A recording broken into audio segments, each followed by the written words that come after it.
বাপ তোমরা যারা সেজদা করো না, তোমরা বলো না বাজান, বলো না এই দরদি ভাই চিৎকার করে বললাম, তুমি যদি বলো তোমার পায়ে ধরতে, আমি পায়ে ধরতে রাজি। তুমি যদি বলো তোমারে জড়িয়ে ধরে কাঁদতে, আমি কাঁদতে রাজি। তুমি বলো কেন আল্লাহর সাথে রাগ করলা? কেন আল্লাহর সাথে রাগ করলা? কেন আল্লাহর সাথে নারাজ হইলা? কেন সেজদা কপালে জুটলো না?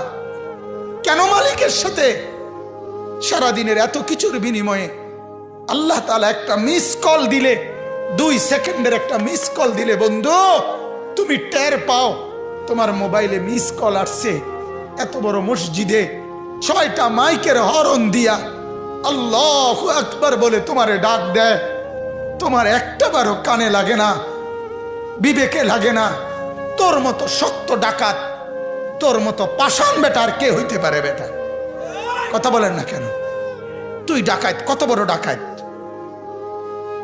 হ্যাঁ, এজন্য ইনশাআল্লাহ আল্লাহকে রাজি করব। বলেন ইনশাআল্লাহ।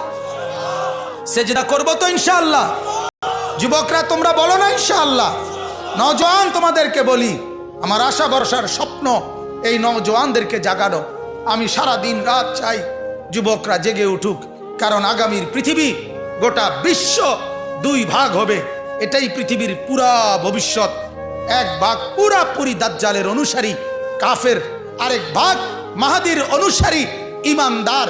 এই 2 ভাগে পৃথিবী অচিরেই বিভক্ত হয়ে যাবে। তুমি যদি মাহাদির পক্ষে থাকতে না পারো, তুমি যদি দাজ্জালের ধোকায় পড়ে যাও, আল্লাহর কসম ঈমান নিয়ে কবরে যাইতে পারবা না। অতএব আমি তোমার ঈমান চাই, আমি যুবকের ঈমান চাই, আমি যুবকের আখিরাত চাই। আল্লাহ তাআলা আমাদের প্রত্যেককে ঈমান আমলের দৌলত দান করেন, কবুল করেন।